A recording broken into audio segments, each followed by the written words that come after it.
Black Elk, a 12-year-old Oglala Lakota, Sioux boy who participated in the battle and scalped a soldier, was a second cousin to Crazy Horse, who played a significant role in the battle. There were no white survivors at the Custer fight, which concluded swiftly and in broad daylight. Crazy Horse defeated General Crook's forces on the Rosebud that day, and I believe he could have wiped out the soldiers there. He could have summoned more warriors from the villages and ambushed the soldiers at daybreak since they camped there in the dark after the fight. He handily routed the cavalry that attacked his village on the Powder River that freezing March morning in the moon of the snowblind. Then he moved west to the Rosebud, and when the soldiers came to attack us, he drove them back. Finally, he moved to the Valley of the Greasy Grass. We were always in our own country just wanting to be left alone. The soldiers came to kill us, and many of them were defeated. It was our land, and we didn't want any trouble. 2 days before the fight, I think, we set up camp in the valley along the south side of the Greasy Grass before the sun was directly above. The village was enormous, and it was difficult to count the number of teepees. Upstream to the south were the Hunkpapas, followed by the Oglalas. Next were the Minneconjous, the San Arcs, the Blackfeet, and the Shahielas, with the Santees and Yanktonai furthest to the north. On the eastern side was the Greasy Grass, which had some timber along it and was running high from the snowmelt in the Bighorn Mountains. From a hill, you could see the mountains to the south and west. There were hills and bluffs across the river, and there were several gullies that cut through the cliffs. To the west of us were lower hills where we grazed and guarded our ponies. There were so many ponies they couldn't be counted. A guy named Rattling Hawk was thought dead, having been shot in the hip during the combat on the Rosebud, but a medicine man named Harry Chin cured him. The day before the battle, I had greased myself and was about to swim with some boys when Harry Chin called me over to Rattling Hawk's teepee and asked for my help. There were 5 other boys there, and he needed us to be bears in the curing ceremony because his power came from a dream of the bear. He painted my body and face yellow, with a black stripe on either side of my nose from the eyes down. He tied my hair up to look like bear ears and added some eagle feathers to my head. While he was doing this, I thought of my vision, and suddenly I felt as if I were lifted off the ground. In that moment, I understood more things than I could express and felt certain something terrible was going to happen soon. I was frightened. The other boys were painted entirely in red and had real bear ears on their heads. The song that Harry Chin began singing went like this: "At the doorway, the sacred herbs are rejoicing." Harry Chin was wearing a real bear hide with the head still on it. 2 females entered and stood on each side of the injured guy while he sang. One held a cup of water and the other had some kind of herb. I tried to see if the cup contained the whole sky as it did in my vision, but I couldn't tell. While they were delivering the plant and cup to Rattling Hawk, Harry Chin continued to sing. Then they gave him a crimson cane and he got to his feet right away. The injured man followed the ladies out of the teepee, resting on the holy red stick.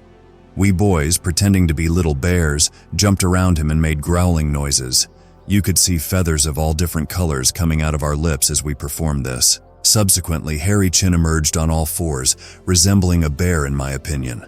Rattling Hawk started walking better. Though he wasn't able to fight the next day, he recovered soon after. We lads went swimming to get the paint off after the ceremony. When we returned, the people were dancing and having kill talks all over the village, recalling brave deeds from the fight with 3 stars on the Rosebud. We lads had to get the ponies close about dusk. By the time we finished, it was dark, and the people were still dancing around fires all over the village. We went from one dance to another until we got too sleepy to stay up any longer.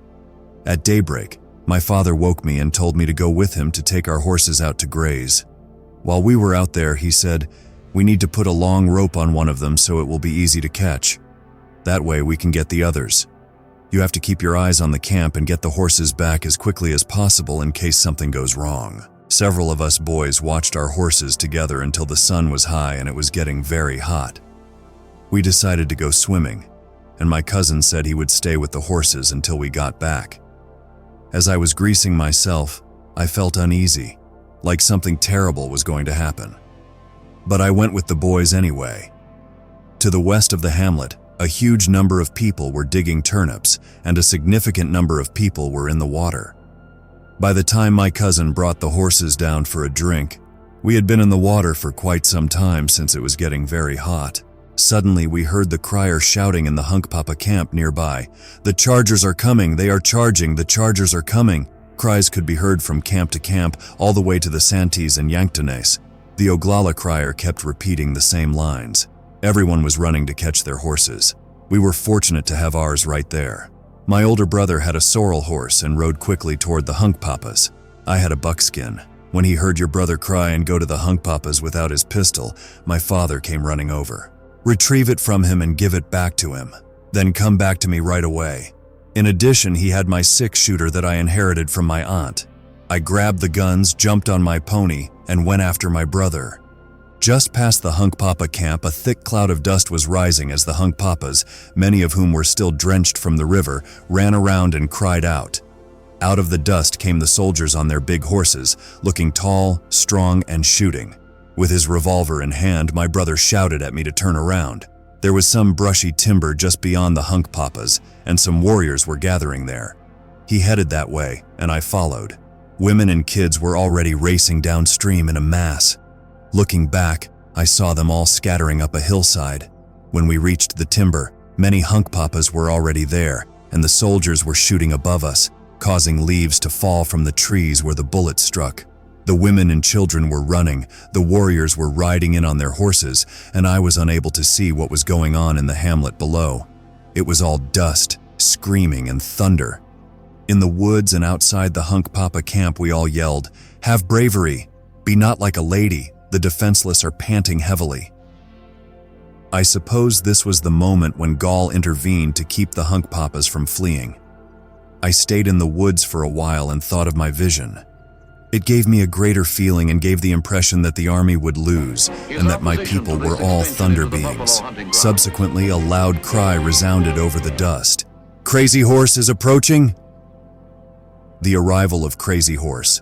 From the north and the west, they could be heard yelling, "Hokahay," like a howling wind, accompanied by the sound of eagle bone whistles.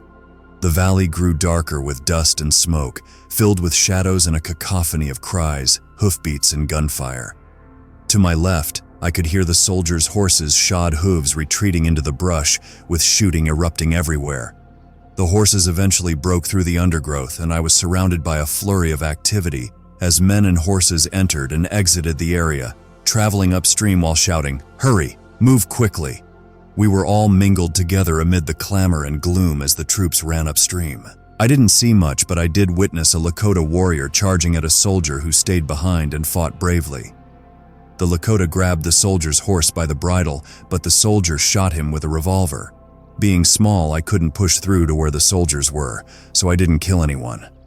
Everything was gloomy and unclear, and there were far too many people in front of me. Soon, the soldiers and many Lakotas were all packed into the river, and I was in the water for a while. Men and horses were tangled up and fighting in the river, making it seem like hail was falling. After we got out of the water, people began stripping the dead soldiers of their clothes and putting them on themselves. One soldier on the ground was still moving. A Lakota rode up and said to me, "Boy, get off and scalp him." I dismounted and started to scalp him. His hair was short and my knife was dull. He was grinding his teeth, so I shot him in the forehead and then took his scalp. Many of our warriors were pursuing the soldiers up a hill on the other side of the river, while everyone else was moving downstream. On a distant hill above the Santee camp, there was a big cloud of dust with our warriors darting in and out of it like swallows, and many guns were firing. I decided to show my mother my scalp, so I rode toward the hill where a group of women and children had gathered. On the way, I saw a beautiful young woman among a band of warriors heading toward the battle. She was singing, "Brothers, now your friends have arrived. Be brave, do you want to see me captured?" As I rode through the Oglala camp, I saw Rattling Hawk sitting alone in his teepee with a gun in his hands. He was singing a mournful song that went like this: "What can you do, brothers, that I cannot accomplish?" When I reached the women on the hill, they were all singing and making a tremolo to encourage the fighters across the river. My mother gave a special tremolo just for me when she saw my first scalp. I stayed there for a while with my mother, watching the swirling dust on the hill across the river. Horses emerged from it with empty saddles. I spent some time with the women after showing my mother my first scalp. They were all tremoloing and singing. The thick dust from the battle obscured our view, but we knew the soldiers would be finished. Many boys around my age and younger were there with their mothers and sisters, and they asked me to join them at the battle. So we mounted our ponies and set off. We observed gray horses with empty saddles stampeding into the water as we rode downward toward the river. Reaching the mouth of a gulch that went up into the bluff where the action was taking place, we traversed the greasy grass. By the time we arrived, most of the soldiers were down, with many already dead, though some were still alive. More boys had gathered by then, and we rode around shooting arrows at the soldiers. I found one soldier writhing with arrows in him and began to take his coat, but a man pushed me aside and claimed it for himself. Then I noticed something shiny hanging from the soldier's belt. I pulled it out. It was a round, bright yellow object that was very beautiful. I put it on as a necklace. At first it ticked, but then it stopped. I wore it around my neck for a long time before I figured out what it was and how to make it tick again. Then the women gathered around and we climbed to the top of the hill. There, gray horses lay dead, some piled on top of soldiers, and soldiers on top of horses. We didn't see many of our own dead since they had been collected already, but many of our men were killed or wounded. The dust from the battle made it hard to see clearly, and it was difficult to tell who was who. It didn't appear that anyone knew which soldier Payan Hanska was, and I didn't see him. I saw one soldier raising his arms and groaning, so I shot an arrow into his forehead, causing his arms and legs to twitch. I noticed some Lakotas trying to help another Lakota. When I got over, I realized that it was Black Sioux, the brother of Chase in the Morning. He had been shot through his right shoulder with the bullet lodging in his left hip as he was hanging off the side of his horse when he was hit. They were administering medicine to him. He was my cousin, and both his father and mine were so enraged by this that they went and killed a soldier and cut him open. The soldier was fat, and the meat looked good, but we didn't eat any of it. There was a young boy, younger than me, who asked me to scalp a soldier for him. I did, and he ran off to show the scalp to his mother. The majority of the warriors drove the other soldiers back to the hill where their pack mules were while we were there. After a while, I grew tired of searching around. The smell of blood was overwhelming and I got fed up with it. So I headed back home with a few others. I wasn't sorry at all. I felt content. The soldiers had come to harm our families and us, and this was our land. When I was in the brush with the Hunkpapas and the first shots were fired, I had a sense this would happen. I believed my people were connected to the thunder beings in my vision and that the soldiers were foolish to come here. Everyone stayed up all night in the village. The next morning, another war party went back to the hill where the soldiers were, and the men who had been watching there all night returned home.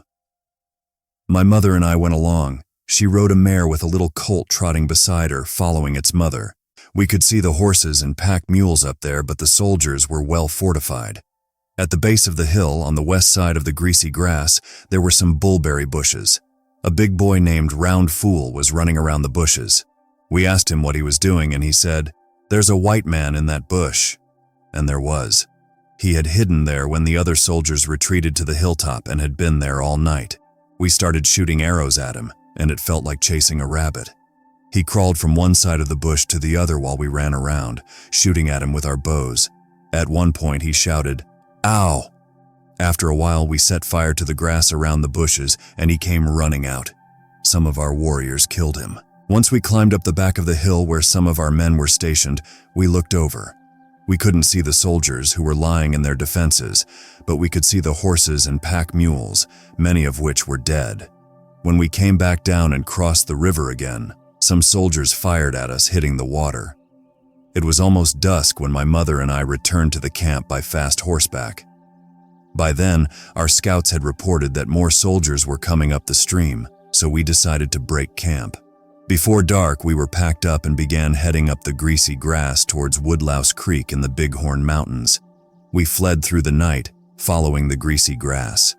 My mother threw some puppies in the pony drag that my two younger brothers and I rode in. They kept trying to crawl out, so I spent a lot of time putting them back in, which meant I didn't get much sleep. We arrived at a tiny dry brook by daylight, made camp and feasted abundantly. The meat had patches of fat in it, and I wish I had some of it right now. By midday, we set off again and reached Woodlouse Creek at the base of the mountains, where we set up camp. There, 3 bears, a guy with serious wounds, went into convulsions and kept repeating, "Jenini, Jenini." I am unsure about his meaning. He eventually died, and we came to call that place the camp where Jenini died. That evening, everyone got worked up and started shouting, "The soldiers are coming!" I glanced over and seen what appeared to be troops coming our way, but it turned out to be some of our own men dressed in soldiers' uniforms. They were just having some fun. The scouts reported that the soldiers hadn't followed us and that everything was safe now. Throughout the camp, there were large fires and kill dances going on all night.